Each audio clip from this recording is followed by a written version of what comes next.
आ का मा बोई पान गुआ थोई पान गुआ तोर मासक धर्म मोर। ଏହି ପଂକ୍ତିରେ ଆଜି ଗୁଞ୍ଜରି ଉଠିଛି ପ୍ରତିଟି ନଦୀ ପଠାର କୋଣ ଅନୁକୋଣ। ନଦୀ ଆଜି ଉଲ୍ଲସିତ ଉତ୍ଫୁଲ୍ଲିତ।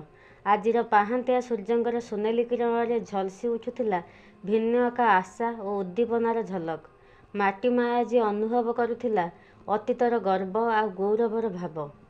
ପ୍ରତିଟି ଓଡ଼ିଆଙ୍କ ଆତ୍ମାର କେଉଁ ଏକ ନିଭୃତ କୋଣରେ ଆଜି ବି ଉଜ୍ଜୀବିତ ଅତୀତର ସାଧବ ପୁଅର ଆତ୍ମବିଶ୍ୱାସ ଆଉ ଉତ୍କଳକୁ ବିଶ୍ୱ ଦରବାରରେ ପ୍ରତିଷ୍ଠିତ କରିବାର ଆଶା। ଏଇ ତ ଆମର ସଂସ୍କୃତି, ଆମ ପରମ୍ପରା, ଯାହା କେବେ ଆମର ଅତୀତକୁ ଆମର ସ୍ମୃତିପଟରୁ ଲିଭିବାକୁ ଦିଏନି। କାହିଁକି ନା ଅତୀତର ମୂଳଦୁଆ ଉପରେ ଆମର ବର୍ତ୍ତମାନ ଆଉ ଭବିଷ୍ୟତ ଦଣ୍ଡାୟମାନ।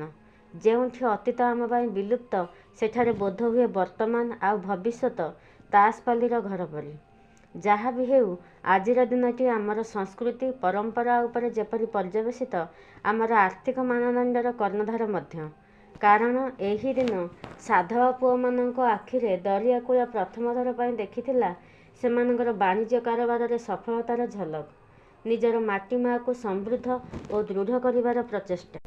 ସେହି ପୂର୍ବଜମାନଙ୍କୁ ଆତ୍ମାରେ ଶାଳଗ୍ରାମ ଭାବେ ସ୍ଥାପନା କରି ଆମେମାନେ ବି ପ୍ରଚେଷ୍ଟା କରିବା ଆମର ବର୍ତ୍ତମାନ ଆଉ ଭବିଷ୍ୟତକୁ ବିଶ୍ୱ ଦରବାରରେ ପ୍ରତିଷ୍ଠା କରିବା ପାଇଁ। ଆଉ ଆଜି ପରି ଦିନରେ ଜଗତର ନାଥ ଜଗନ୍ନାଥ ଆମକୁ ତାଙ୍କର ବାହୁଛାୟା ତଳେ କରୁଣାର ଧାରା ନିଶ୍ଚୟ ଭିଜାଇ ଦେବେ। So like, share and subscribe my video.